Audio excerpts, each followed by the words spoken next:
Hi everyone. তাহলে আমাদের এখনও পর্যন্ত ফিজিক্যাল কেমিস্ট্রি দুটো চ্যাপ্টার হয়ে গেছে, কেমিক্যাল কাইনেটিক্স আর ইলেকট্রোকেমিস্ট্রি। এরপরে যে পোর্শনটা বলেছিলাম যে রিভিশন করতে হবে, তো এই দুটো ভিডিওর মাধ্যমে পুরো চ্যাপ্টারটাই আমরা আরেকবার পড়ব। তো এখানে নোটস বানানোর কোনো ব্যাপার নেই, যাদের নোটস আছে তারা নোটসটা সামনে রেখে ভিডিওগুলো দেখতে পারো, আর যাদের নোটস নেই তারা খাতায় লিখে করে ভিডিওটা দেখতে পারো।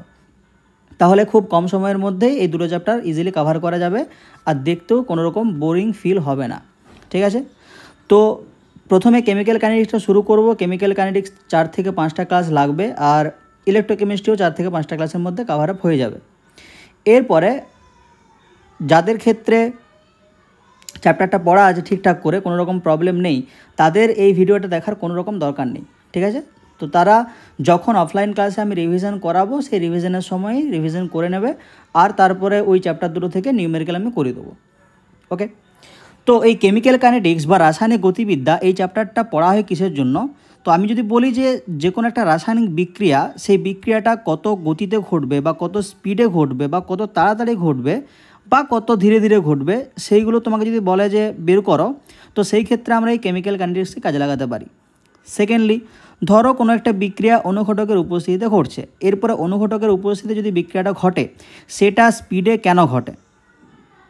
অনুঘটকের উপস্থিতিতে রাসায়নিক বিক্রিয়ার গতি বৃদ্ধি পায়, এটা আমরা জানি। তো কেন বৃদ্ধি পায়? এরপরে বিভিন্ন ধরনের, যেটা থার্ড বেনিফিট এই চ্যাপ্টারের, যে বিভিন্ন ধরনের এনজাইম ক্যাটালিসিসের রিয়াকশান, তার মেকানিজম কী, মানে এনজাইম বা উৎসেচকের উপস্থিতিতে যে বিক্রিয়াগুলো হয়েছিল তাদের মেকানিজম বা তা কোন পদ্ধতিতে বা কোন মডেলের উপর কাজ করে, সেই মডেল সম্পর্কে ডিসকাস করা হবে। ঠিক আছে, এরপর একটা বিক্রিয়ার ফলে বিক্রিয়াটার শক্তির কি পরিবর্তন হয়, প্রাথমিক অবস্থায় শক্তি কি থাকে, বিক্রিয়াটা যখন মাঝামাঝি অবস্থায় যায় শক্তি কি হয়, বিক্রিয়াটা যখন শেষ হয় তাহলে তার শক্তি কি হয়। এবারে কোনো বিক্রিয়া তাপদায়ী বা তাপগ্রাহী কিনা সেটা তুমি কি করে বুঝবে? তো এই সম্পর্কিত জিনিস এই কেমিক্যাল কাইনেটিক্স বা রাসায়নিক গতিবিদ্যায় চ্যাপ্টারটায় ডিসকাশন করা হবে। তো ফার্স্টেই দেখব যে এই বিক্রিয়াগুলো কত ধরনের হয়। তাহলে জেনারেলি আমাদের 3 ধরনের বিক্রিয়া নিয়ে ডিসকাস করা হয়। একটা হচ্ছে অতি দ্রুত। অতি দ্রুত মানে যে বিক্রিয়াটা খুব ফাস্ট হয়। তাহলে এরকম অতি দ্রুত বিক্রিয়ার এক্সাম্পল কি আছে, যে অ্যাসিড আর বেস মানে অ্যাসিড ক্ষার বিক্রিয়া। আর আছে অধঃক্ষেপণ বিক্রিয়া, মানে যে বিক্রিয়াগুলোয় অধঃক্ষেপণ বা প্রেসিপিটেশন তৈরি হয়, ওই বিক্রিয়াগুলো খুব স্পিডে হয়। তো এই ধরনের বিক্রিয়াকে বলা হয় অতি দ্রুত বিক্রিয়া। অতি মন্থর বিক্রিয়া। অতি মন্থর মানে যে বিক্রিয়াগুলো খুব ধীরে ধীরে ঘটে, যেমন ধরো মরচে পড়া। তো মরচে একটু সময়ের মধ্যে পড়ে না, অনেকটা সময় লাগে মরচে পড়ার জন্য। তো এই ধরনের বিক্রিয়াকে বলা হয় অতি মন্থর বিক্রিয়া। তাহলে এই যে অতি দ্রুত বা অতি মন্থর, এইগুলোর ক্ষেত্রে কিন্তু আমরা বিক্রিয়ার হার বা গতি নির্ণয় করব না। বিক্রিয়ার হার নির্ণয় করব না, কারণ কি, যদি অতি দ্রুত বিক্রিয়াটা সম্পন্ন হয়ে যায় সেক্ষেত্রেও তার হার মাপাটা খুবই কষ্টকর। আর যদি বিক্রিয়াটা খুব ধীরে ধীরে ঘটে সেক্ষেত্রেও, মানে একটা বিক্রিয়ার জন্য তুমি তার 10 দিন বসে থাকবে না, তারপরে তার গতি বা হারটা বের করবে, সম্ভব না। তাহলে অতি দ্রুত বা অতি যদি মন্থর হয় সেই ক্ষেত্রে তার হার বের করাটা কিন্তু খুব ডিফিকাল্ট। এরপরে আর এক ধরনের বিক্রিয়া আছে মধ্যম গতির। তাহলে বিক্রিয়া যদি মধ্যম গতির হয় তার ক্ষেত্রে কিন্তু তার হারটা ডিটারমাইন করা যায় সহজেই। ঠিক আছে, তো এই ধরনের বিক্রিয়ার উদাহরণ কি আছে? সুক্রোজের আর্দ্র বিশ্লেষণ। সুক্রোজের আর্দ্র বিশ্লেষণ মানে সুক্রোজকে তুমি যদি জলের সাথে বিক্রিয়া করাও, গ্লুকোজ আর ফ্রুক্টোজ উৎপন্ন হয়। তাহলে এই ধরনের বিক্রিয়ার হার কীরকম হয় বা আলাদা বিভিন্ন রকম তথ্য, এটা কিন্তু আমরা বের করতে পারি। তারপরে ধরো একটা H2O2 বিয়োজন, তাহলে হাইড্রোজেন পারক্সাইড যদি বিয়োজিত হয় সেখান থেকে জল আর অক্সিজেন উৎপন্ন হয়। তো এটাও কিন্তু মধ্যম গতির বিক্রিয়া। তো এদের ক্ষেত্রেও কিন্তু আমরা বিক্রিয়ার হারটা খুব সহজেই বের করতে পারি। ঠিক আছে, এরপরে বিক্রিয়া হারটা কি? বিক্রিয়া হার, যেটাকে আর দিয়ে লেখা হয়, এর ইংলিশ টার্মটা কি? Reaction rate. তাহলে বিক্রিয়া হার বা রিয়াকশন রেট মানে কি? তাহলে বিক্রিয়া হার বলতে বোঝায় যে একক সময়ে যে পরিমাণ বিক্রিয়ক পদার্থ শেষ হয়ে যায় বা যে পরিমাণ বিক্রিয়াজাত পদার্থ উৎপন্ন হয়। ধরো একটা বিক্রিয়া হচ্ছে এ থেকে বি, তাহলে এটা বিক্রিয়ক পদার্থ, বাম দিকে আছে, বিটা বিক্রিয়াজাত পদার্থ ডান দিকে আছে। তাহলে কোনো একটা বিক্রিয়ার ক্ষেত্রে বিক্রিয়ক পদার্থটা শেষ হয় আর বিক্রিয়াজাত পদার্থ উৎপন্ন হয়। তাহলে বিক্রিয়ার হার ডেফিনেশন কি বললাম, যে একক সময়ে যে পরিমাণ বিক্রিয়ক পদার্থ শেষ হয় বা যে পরিমাণ বিক্রিয়াজাত পদার্থ উৎপন্ন হয় সেটাকে বলা হয় বিক্রিয়া হার। তাহলে আমি যদি বলি যে ডেল্টা টি সময়ে মানে একটা ক্ষুদ্র সময় আর কি, তো ডেল্টা টি সময়ে এর গাঢ়ত্বের পরিবর্তন হচ্ছে ডেল্টা এ হলো। তাহলে একক সময়ে পরিবর্তন কত হবে, তাহলে ডেল্টা এ বাই ডেল্টা টি। ঠিক আছে, এরপরে এই ক্ষেত্রে এটাকে এইভাবেও লেখা যায় যে মাইনাস ডেল্টা এর জায়গায় মাইনাস ডেল্টা এ। কেন, কারণ বিক্রিয়ক পদার্থটা কমে যাচ্ছে সময়ের সাথে সাথে, তার জন্য তার আগে তুমি মাইনাস চিহ্নটা দিতে পারো। তো সেই ক্ষেত্রে minus delta A by delta T লেখা যায়। একইভাবে ডেল্টা টি সময়ে বিক্রিয়াজাত পদার্থের গাঢ়ত্ব কত বাড়ছে, প্লাস ডেল্টা বি লিখতে পারি, যেহেতু গাঢ়ত্ব বাড়ছে। তাহলে একক সময় কি হবে, plus delta B by delta T. বোঝা গেল? তাহলে বিক্রিয়া হার আমি আগেই বললাম যে একক সময়ে যে পরিমাণ বিক্রিয়াজাত পদার্থ উৎপন্ন হয় বা বিক্রিয়ক পদার্থ শেষ হয় সেটা হচ্ছে বিক্রিয়া হার। তাহলে আমি বলতেই পারি যে বিক্রিয়া হার এটা সমান minus delta A by delta T সমান plus delta B by delta টি।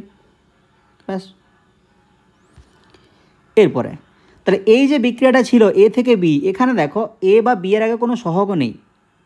এবার যদি কোনো বিক্রিয়ায় সহগও থাকে, সহগ বলতে আগে যে বিক্রিয়াটা আমরা লিখেছিলাম যে 2H2O2, এখান থেকে 2H2O প্লাস O2, দেখো H2O2 এর আগে 2 সহগ আছে, H2 এর আগে 2 সহগ আছে, O2 এর আগে 1 সহগ আছে।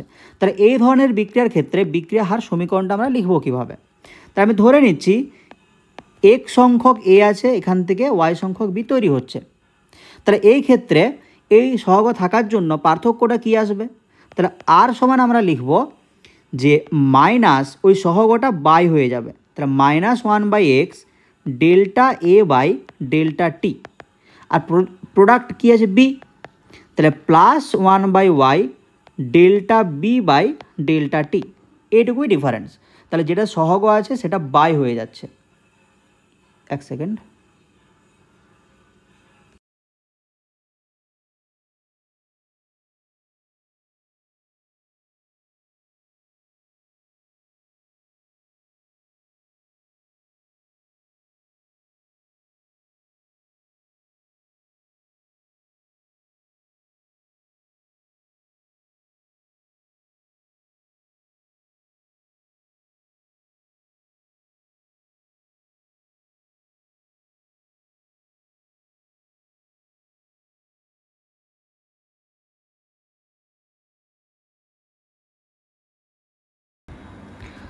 ওকে, এরপরে আর একটা টার্ম আছে যে বিক্রিয়ক পদার্থ যেহেতু শেষ হচ্ছে আর বিক্রিয়াজাত পদার্থ যেহেতু উৎপন্ন হচ্ছে, তো তার জন্য এই যে শেষ হওয়া এটার একটা ভালো টার্ম আছে যে অন্তর্হিত হওয়া। ঠিক আছে, এরপরে বিক্রিয়া হার আর অন্তর্হিত হওয়ার হার এটা কিন্তু এক নয়, আলাদা। সেরকমভাবে ওই যে বিক্রিয়াজাত পদার্থ তৈরি হচ্ছে ওটা কি বলা হয়, যে তৈরি বা উৎপন্ন হওয়ার হার। তাহলে আমরা বিক্রিয়ার হার পেয়ে গেছি, যদি সেটাই সহগ না থাকে সেই ক্ষেত্রে জাস্ট বিক্রিয়ক পদার্থের পরিবর্তন বাই সময়, বিক্রিয়াজাতের পদার্থের পরিবর্তন বাই সময়। বিক্রিয়ক হলে আগে মাইনাস থাকবে, বিক্রিয়াজাত হলে আগে প্লাস থাকবে। যদি সেখানে সহগ থাকে যেমন এক্স এ ওখান থেকে ওয়াই বি, তাহলে ওই যে সহগটা সেটা বাই হয়ে যাবে। এরপরে যদি তুমি অন্তর্হিত হওয়ার হার বলো তখন কি বলবে, তখন কোনো একটা বিক্রিয়ায় সহগ আছে কি নেই সেটার উপর ডিপেন্ড করবে না। তাহলে জাস্ট তুমি লিখবে যে minus delta A by delta T, ব্যাস। উৎপন্ন হওয়ার হার plus delta B by delta T. তাহলে ম্যাটার করে নেই এখানে যে সহগ আছে না নেই। তাহলে এই যে এ থেকে বি বা এক্স এ থেকে ওয়াই বি, এই দুটোর ক্ষেত্রে কিন্তু অন্তর্হিত হওয়ার হার উৎপন্ন হওয়ার হার সেম। তাহলে সহগ আছে না নেই সেটার উপর কিন্তু নির্ভর করছে না। বোঝা গেল? আচ্ছা, এরপরে আমরা কিছু বিক্রিয়ার ক্ষেত্রে বিক্রিয়া হারের সমীকরণটা লেখার চেষ্টা করব। তো ধরো 4NH3 গ্যাস প্লাস 5O2 এটাও গ্যাস, এখান থেকে তৈরি হচ্ছে 4NO গ্যাস প্লাস 6H2O এটাও গ্যাস। তাহলে বিক্রিয়া হার আর সমান কী হবে? তাহলে বিক্রিয়ক পদার্থ কী আছে? NH3 আর O2, বিক্রিয়াজাত পদার্থ NO আর H2O। তাহলে কী করব? বিক্রিয়ক পদার্থে মাইনাস থাকতে হয়, তাহলে মাইনাস সহগ 4 আছে তার জন্য 1/4 delta NH3 by delta T সমান, আবার বিক্রিয়ক পদার্থ O2 আছে সহগ 5, তাহলে minus 1/5 delta O2 by delta T সমান প্রোডাক্টে কী আছে? NO আর H2O, তাহলে plus 1/4 delta NO by delta T সমান plus 1/6 delta H2O by delta T. তো এইভাবে হার তুমি লিখতে পারো। এরপরে আরও একটা উদাহরণ লিখছি। ধরো 5Br minus aqueous plus BrO3 minus aqueous plus 6H plus aqueous, এখান থেকে 3Br2 aqueous plus 3H2O liquid হয়ে যায়। এরপরে একটা জিনিস মনে রাখবে যে যদি বিক্রিয়ক পদার্থ বা বিক্রিয়াজাত পদার্থ গ্যাসীয় ফর্মে থাকে তো তাদের ক্ষেত্রে এই বিক্রিয়ার হার সমীকরণ লেখা হয়। এই যে ধরো জলটা লিকুইড ফর্মে আছে, বা যদি কোনো জায়গায় সলিড থাকে, সলিড ফর্মে আছে, তো তাদের কিন্তু ওই গাঢ়ত্বের খুব একটা পরিবর্তন হয় না, তো তাদের ক্ষেত্রে কিন্তু ওই বিক্রিয়ার হার সমীকরণও লেখা হয় না। তাহলে যখন আমরা বিক্রিয়ার হার সমীকরণ লিখব তাহলে কিন্তু এই জলটাকে ইনক্লুড আমরা করব না। তাহলে কী ইনক্লুড করব? যে আর সমান -1/5 delta Br minus by delta T, যেহেতু Br মাইনাস আগে 5 আছে, সমান আবার কি আছে? BrO3 মাইনাস, তো এর আগে কিছু নেই, তাহলে minus delta BrO3 minus by delta t. BrO3 মাইনাসের আগে 1 আছে, তাহলে 1/1 করলে একই আসবে, তো ওটা লিখে লাভ নেই, সমান H প্লাসের আগে 6 আছে, তাহলে minus 1/6 delta H plus by delta T সমান প্রোডাক্টে কী হয়েছে? বিক্রিয়াজাত পদার্থে Br2 উৎপন্ন হয়েছে, Br2 আগে কত আছে? 3, তাহলে plus 1/3 delta Br2 by delta T. আর জলের ক্ষেত্রে তো লেখার দরকার নেই, কারণ লিকুইডের গাঢ়ত্বের খুব একটা পরিবর্তন হয় না। ঠিক আছে? তাহলে এইভাবে তুমি বিক্রিয়ার হার সমীকরণটা লিখতে পারো। এরপরে গড় বিক্রিয়া হার আর তাৎক্ষণিক বিক্রিয়া হার। গড় বিক্রিয়া হার আর তাৎক্ষণিক বিক্রিয়া হার। তাহলে গড় বিক্রিয়া হার বলতে কি বোঝায়? তুমি যদি একটা নির্দিষ্ট সময়ের ব্যবধানে বিক্রিয়ক বা বিক্রিয়াজাত পদার্থের কি গাঢ়ত্বের পরিবর্তন হচ্ছে সেটা দেখো, সেটাকে বলা হবে গড় বিক্রিয়া হার। তাহলে এ থেকে বি যেরকম আগে লিখেছিলাম এখানেও সেম। তো গড় বিক্রিয়া হারটাকে আর দিয়ে লেখা হচ্ছে বিক্রিয়ক পদার্থ এর আগে কোনো সংখ্যা নেই, তার জন্য মাইনাস dA/dt। যদি সহগ থাকতো তো সেটাকে আমি 1/, করে দিতাম, সমান বিটা প্রোডাক্ট, তো প্লাস dB/dt। যদি সহগ থাকতো 1/, করে দিতাম, আগের মতোই। তাৎক্ষণিক বিক্রিয়া হার, তাৎক্ষণিক মানে একটা নির্দিষ্ট মুহূর্তে তুমি দেখবে যে বিক্রিয়ক বা বিক্রিয়াজাতের পরিবর্তন কি হচ্ছে। ঠিক আছে? আচ্ছা, এখানে ডেল্টাগুলো দেওয়া হয়নি, মাইনাস ডেল্টা A/ডেল্টা টি সমান প্লাস ডেল্টা B/ডেল্টা টি। ঠিক আছে? এবারে গড়ের ক্ষেত্রে কি বললাম? যে একটা নির্দিষ্ট সময়ের ব্যবধানে কি পরিবর্তনটা হচ্ছে। তাৎক্ষণিকের ক্ষেত্রে কি বললাম? একটা নির্দিষ্ট মুহূর্তে কি পরিবর্তনটা হচ্ছে। ঠিক আছে? তাহলে এখানেও ধরো এ থেকে বি আমি নিচ্ছি। এরপরে এখানেও আর সমান কি লিখবো? আরটা হচ্ছে তাৎক্ষণিক বিক্রিয়া হার মাইনাস dA/dt। আগেরটা ভুল করে আমার ডি লেখা হয়ে গেছিলো। এবারে ডেল্টা আর ডি এর মধ্যে ডিফারেন্স কি? ডেল্টাটা হচ্ছে তুলনামূলকভাবে বড় আর ডিটা হচ্ছে তুলনামূলকভাবে ছোট। মানে যদি বেশি পরিবর্তন হয় সেটাকে বলা হবে ক্যাপিটাল ডেল্টা, যদি কম পরিবর্তন হয় সেটাকে বলা হবে স্মল ডেল্টা। তো যেহেতু তাৎক্ষণিক বিক্রিয়া হারটা আমরা একটা নির্দিষ্ট মুহূর্তে দেখছি তার জন্য আমরা স্মল ডি ইউজ করব। একটা নির্দিষ্ট মুহূর্তে কোনো পদার্থের গাঢ়ত্বের কিন্তু বিরাট কিছু চেঞ্জ হবে না। তার জন্য আমরা স্মল ডি ইউজ করছি। আর একটা নির্দিষ্ট সময়ের ব্যবধানে তুলনামূলকভাবে ভালোই চেঞ্জ হবে, তার জন্য আমরা ক্যাপিটাল ডেল্টা ইউজ করছি। ঠিক আছে, তো মাইনাস ডিএ ডিটি সমান প্লাস ডিবি ডিটি, বোঝা গেল? এই হচ্ছে তোমার গড় বিক্রিয়া হার আর তাৎক্ষণিক বিক্রিয়া হার। এরপরে বিক্রিয়ার হার নিয়ন্ত্রণকারী বৈশিষ্ট্য। তাহলে এই বিক্রিয়ার হারটা এটা কোন কোন বিষয়ের উপর নির্ভর করছে আর কি। তাহলে হার নিয়ন্ত্রণকারী বৈশিষ্ট্য, তাহলে কোন কোন বিষয়ের উপর নির্ভর করবে? 1 নাম্বার, যদি গাঢ়ত্ব বা কনসেন্ট্রেশন বাড়ে সেই ক্ষেত্রে বিক্রিয়া হারও বাড়বে। যত বেশি গাঢ়ত্ব হবে সে তত ভালো রিয়াকশান করবে বা তত স্পিডে রিয়াকশান করবে, তাহলে তার হারটা বাড়বে। 2 নাম্বার, যদি তাপমাত্রা বাড়াও, তাপমাত্রা বাড়ালে কি হবে? যে বিক্রিয়ক অণুগুলো আছে তাদের গতিশক্তি বাড়বে, তারা স্পিডে ছুটাছুটি করবে।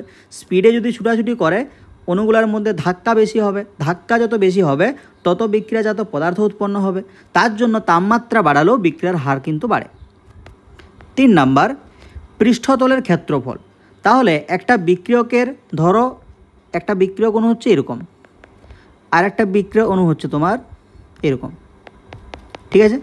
তাহলে যার পৃষ্ঠতলের ক্ষেত্রফল বেশি সে বেশি সংখ্যক রিয়াকশান করতে পারবে। তাহলে পৃষ্ঠতলের ক্ষেত্রফল যত বাড়বে বিক্রিয়া হারও তত বাড়বে। তাহলে ক্ষেত্রফল বা এরিয়া যত বেশি হবে হার তত বেশি হবে। 4 নাম্বার, অনুঘটক বা ক্যাটালিস্ট। তাহলে অনুঘটক তুমি যদি যাও, আমরা কি জানি অনুঘটকের কাজ কি? বিক্রিয়ার হারটাকে বাড়ানো কিন্তু বিক্রিয়া শেষে নিজে অপরিবর্তিত থাকে, এটা অনুঘটকের কাজ। এটা ক্লাস 7-8 থেকে পড়ে আসছি আমরা, তাই না? তাহলে আমরা যদি অনুঘটক ব্যবহার করি সেই ক্ষেত্রেও কিন্তু বিক্রিয়া হারটা বাড়ে। এরপর বাড়ে কীভাবে সেটা আমরা পরে দেখব। নেক্সট, যদি কোনো বিক্রিয়া আলোর প্রভাবে হয়, এমন কিছু বিক্রিয়া আছে যেমন আমরা ক্লাস 11-এ দেখেছিলাম যে CH4-এর সাথে যখন Cl2-র বিক্রিয়া হয় তখন H- দিতে হয়, সেখান থেকে প্রথম ধাপে CH3Cl আর HCl তৈরি হচ্ছিল। সাপোজ এই বিক্রিয়াটা আমি বললাম। তাহলে এমন কিছু বিক্রিয়া আছে যেখানে আলো বা তাপের প্রয়োজন হয়, তো সেই ক্ষেত্রে তোমাকে নির্দিষ্ট তরঙ্গ দৈর্ঘ্যের কিন্তু আলো ব্যবহার করতে হবে, এটা একটা বৈশিষ্ট্য। তাহলে কি বললাম, যে যেসব বিক্রিয়া আলো বা তাপের উপস্থিতিতে হয় সেই ক্ষেত্রে কিন্তু তোমাকে নির্দিষ্ট তরঙ্গ দৈর্ঘ্য বা নির্দিষ্ট বিকিরণ ব্যবহার করতে হবে, তাহলে কিন্তু বিক্রিয়াটা সবচেয়ে ভালো হবে বা তার বিক্রিয়ার হারও বেশি হবে। ক্লিয়ার? এরপরে বিক্রিয়া হার সূত্র আর বিক্রিয়া হার সমীকরণ। তাহলে বিক্রিয়া হার সূত্র আর বিক্রিয়া হার সমীকরণ এই দুটো জিনিস কি? তাহলে বিক্রিয়া হার সূত্র, যেটাকে আমরা ভর ক্রিয়া সূত্র বলি, এটা আমাদের ইকুইলিব্রিয়াম চ্যাপ্টারে ছিল ক্লাস 11-এ। তাও বলে দিচ্ছি, ধরো একটা বিক্রিয়া আছে A + B এখান থেকে C + D হয়েছে। এটার ক্ষেত্রে একবার দেখব।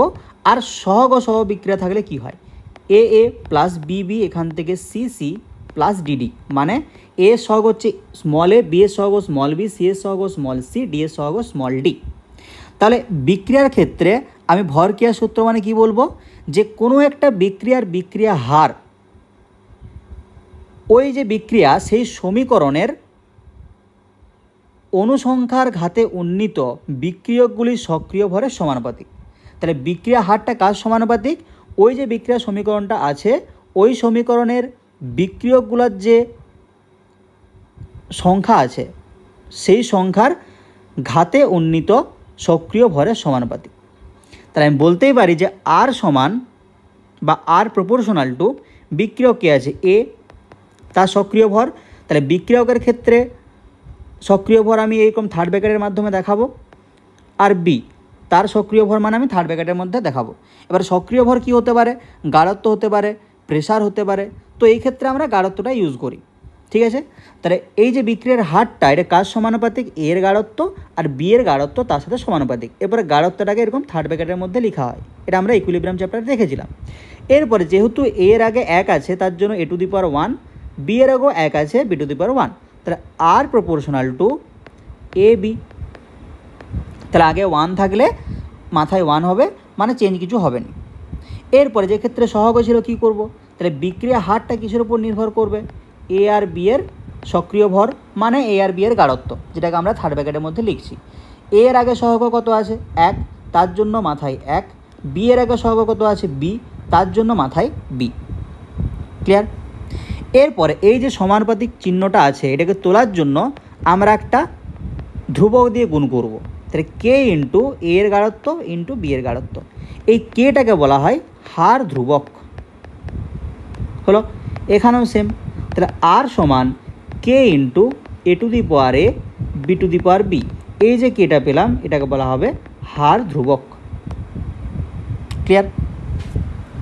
আচ্ছা, এরপরে এই যে সমীকরণটা আমরা পেলাম আর সমান K into concentration of A into concentration of B, এখানেও আর সমান K into concentration of A to the power A concentration of B to the power B, এই দুটো সমীকরণ এগুলোকেই বলা হবে তোমার বিক্রিয়ার হার সমীকরণ।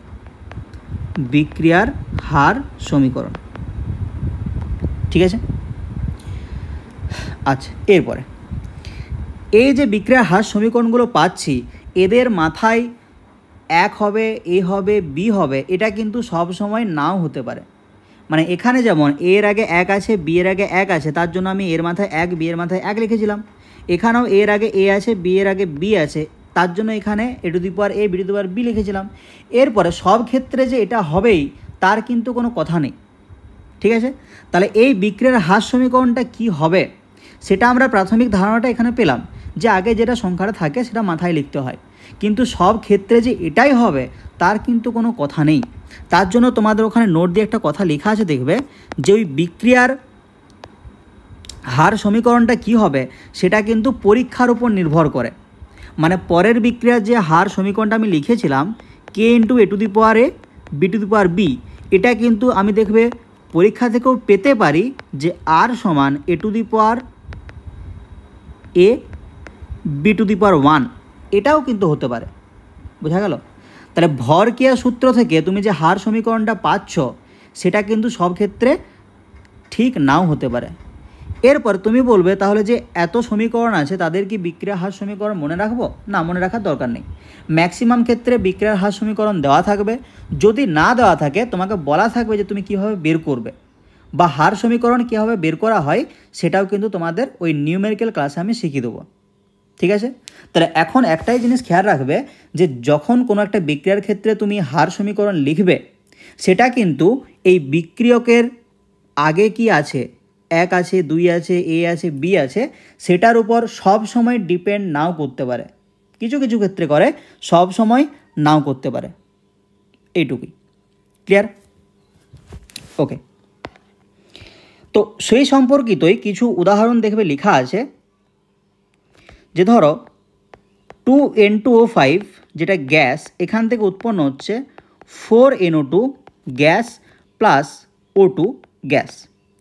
তাহলে যেরকমটা আমরা নিয়ম জানি ভরক্রিয়া সূত্র থেকে আর কি, যে বিক্রিয়া হার সমান কি হবে, একটা হার ধ্রুবক থাকবে, আর যে বিক্রিয়কটা আছে বিক্রিয়কের মাথায় কি হবে, আগে যে সহগটা থাকে সেটা হবে। এটা আমরা ভরক্রিয়া সূত্র থেকে জানি। কিন্তু পরীক্ষা থেকে কি দেখা যায়, পরীক্ষা দেখে দেখা যায় যে এই বিক্রিয়া হারটা N2O5 এর মাথায় 1 এর সাথে সমানুপাতিক। ঠিক আছে? তাহলে আমরা জানি যে ভরক্রিয়া সূত্র থেকে মাথায় 2 হবে, কিন্তু অরিজিনালি কি হয়, মাথায় 1 হয় বা পাওয়ারে 1 থাকে। বোঝা গেল? তাহলে এইটা হচ্ছে তোমার সত্যি বা ট্রু, আর এটা কিন্তু হয় না। বোঝা গেল? তাহলে এই যে হার সমীকরণ এটা কিন্তু সবসময় যে ভরক্রিয়া সূত্র থেকেই হবে তার কিন্তু কোনো কথা নেই। ক্লিয়ার? আচ্ছা, এরপরে হার সূত্র। ঠিক আছে? তাহলে এখানে যে ভরক্রিয়া সূত্র বলেছিলাম, ঠিক আছে, ভরক্রিয়া সূত্রটা হলো, ভরক্রিয়া সূত্র হচ্ছে তোমার ওই আর প্রপোর্শনাল টু ওই বিক্রিয়ক যে আছে বিক্রিয়কগুলোর গাঢ়ত্বের সক্রিয় ভরের সাথে সমানুপাতিক, এটা হচ্ছে ভরক্রিয়া সূত্র। ঠিক আছে? এরপর হার সূত্রটাকে, আচ্ছা হার সূত্রটাকে এখানে করারই বেটার, এটা হচ্ছে ভরক্রিয়া সূত্র। হার সূত্রটাকে আমি বলতে পারি যে একটা বিক্রিয়া লিখলাম 2N2O5 ব্র্যাকেটে গ্যাস, এখান থেকে 4NO2 ব্র্যাকেটে গ্যাস প্লাস O2 ব্র্যাকেটে গ্যাস। ঠিক আছে? তাহলে আর সমান আমি লিখব, বিক্রিয়ক আছে -12 DN2O5 বাই ডিটি। তো আমরা যখন হার সূত্র লিখি সেই ক্ষেত্রে কিন্তু আমরা স্মল ডি ইউজ করি, ঠিক আছে। সমান প্রোডাক্টে কী আছে, plus 1/4 D NO2 by D T সমান অক্সিজেন 1 আছে, তাহলে 1/1 মানে 1, তাহলে প্লাস DO2 বাই ডিটি সমান K into N2O5 to the power 1, বা বলতে পারি K ইন্টু N2O5। তাহলে এই যে আগে 2 আছে এটার উপর কিন্তু ডিপেন্ড করেনি। তাহলে এই যে আমি পুরো সমীকরণটা পেলাম এটাকে বলা হচ্ছে হার সূত্র। আর আগের ক্ষেত্রে কোথায় গেল, এই যে এই দুটো সমীকরণ আর সমান K into concentration of A concentration of B, আর সমান K into A to the power A B to the power B, এগুলো হচ্ছে বিক্রিয়ার হার সমীকরণ, ঠিক আছে। আর এই যেটা পেলাম এটা হচ্ছে ভরক্রিয়া সূত্র। তো ওই বিক্রিয়া হার সূত্র, বিক্রিয়া হার সমীকরণ, ওই দুটো টপিকের মধ্যেই এই যতগুলো বললাম এগুলো কিন্তু ইনক্লুডেড, ঠিক আছে। এরপরে এই যে বিক্রিয়ার হার সূত্রটা তুমি পেলে, এই বিক্রিয়ার হার সূত্রের গুরুত্বটা কোথায় বা ইম্পর্টেন্সটা কোথায়? তাহলে হার সূত্রের গুরুত্ব, তাহলে হার সূত্র মানে কোনটা বললাম, এই যে এটা, এই বিক্রিয়ার ক্ষেত্রে যেটা পেলাম সেটা হচ্ছে হার সূত্র। তাহলে হার সূত্রে কি কি আছে দেখো, বিক্রিয়ার হার আছে N2O5 minus 1/2 D N2O5 by DT আছে, প্রোডাক্টের plus 1/4 D NO2 by DT আছে, প্রোডাক্টের DO2 বাই ডিটি আছে, আর ওই যে বিক্রিয়ার হার সমীকরণ K ইন্টু N2O5 সেটা আছে। তাহলে এতগুলো জিনিস কিন্তু তোমার হার সূত্রে থাকবে। তাহলে এই যে তুমি হার সূত্রটা লিখলে, হার সূত্র থেকে তুমি কী কী পেতে পারো। এবারে হার সূত্র থেকে অনেক নিউমেরিক্যাল তোমাদের কিন্তু থাকে, ওইগুলো ক্লাসেই করাবো। তাহলে এখন কীভাবে হার সূত্র বের করতে হয় সেই জিনিসটা খেয়াল রাখো। আর হার সূত্রের ইম্পর্টেন্সটা কোথায়, ইম্পর্টেন্সটা যখন নিউমেরিক্যাল করবে তখন আরও বেশি ভালো করে বুঝতে পারবে, ঠিক আছে। আচ্ছা, 1 নাম্বার হচ্ছে যদি তুমি বিক্রিয়কের গাঢ়ত্ব জানো তাহলে বিক্রিয়া হারটা তুমি বের করতে পারবে। বিক্রিয়কের গাঢ়ত্ব জানলে বিক্রিয়া হারটা তুমি বের করতে পারবে। কীরকম, ধরো বিক্রিয়ক এখানে N2O5 ছিল, মানে এখানে বিক্রিয়া হার সমান আমি কি জানি, -12 ডি N2O5 বাই ডিটি। যেহেতু বিক্রিয়কের কথা বলা হচ্ছে তার জন্য এখানে আমি NO2কেও কনসিডার করব না, O2কেও কনসিডার করব না, কারণ বিক্রিয়ক আমার N2O5, তাহলে NO2 আর O2 এর কনসিডার করে কি করব তাকে। তাহলে আমার দেওয়া আছে কি গাঢ়ত্ব, তাহলে এটা সমান K ইন্টু N2O5, তাহলে আমার দেওয়া আছে কি মানটা, N2O5 এর গাঢ়ত্ব দেওয়া আছে। তাহলে কোনো বিক্রিয়ার ক্ষেত্রে যদি K এর মান আমাকে বলে দেয়, N2O5 এর গাঢ়ত্বটা বলে দেয়, সেইখান থেকে কিন্তু আর এর মানটা বেরিয়ে যাবে, তাই না। তাহলে এই জিনিসটা কিন্তু আমাকে ইউজ করার দরকার পড়বে না, বোঝা গেল। তাহলে এইটা হচ্ছে একটা গুরুত্ব। 2 নাম্বার, যদি তুমি K এর মান জানো, K এর মান জানলে একটা নির্দিষ্ট গাঢ়ত্বে তুমি যদি N2O5 এর একটা নির্দিষ্ট গাঢ়ত্ব, সাপোজ তোমাকে বলা আছে 1 মোলার বা 2 মোলার বা 3 মোলার, এই নির্দিষ্ট গাঢ়ত্বে তুমি আর এর মানটাও কিন্তু পেয়ে যাবে, ঠিক আছে। সাপোজ K এর মান বলা আছে 10, তাহলে আর এর মান কী হবে, যদি 1 মোলার হয় 10 ইন্টু 1, যদি 2 মোলার হয় 10 ইন্টু 2, যদি 3 মোলার হয় 10 ইন্টু 3, এরকম। তাহলে K এর মান যদি জানো একটা নির্দিষ্ট গাঢ়ত্বে, আর এর মান কী হবে সেটা তুমি কিন্তু বের করতে পারবে, ক্লিয়ার। আচ্ছা, এরপরে বিক্রিয়ার হার ধ্রুবক আর তার বৈশিষ্ট্য। বিক্রিয়ার হার ধ্রুবক মানে কি বললাম, ওই যে কেটা পেয়েছিলাম ওইটা। তাহলে ধর একটা সমীকরণ AA প্লাস BB এখান থেকে CC, এটা একটা সমীকরণ। তাহলে সমীকরণের ক্ষেত্রে তুমি বিক্রিয়া হার কি বলতে পারো, আর সমান K into A to the power A B to the power B। এরপর আগেই বললাম এই যে হার সমীকরণটা লিখছি এটা যে সবসময় A to the power A হবে B to the power B হবে তার কিন্তু কোনো কথা নেই।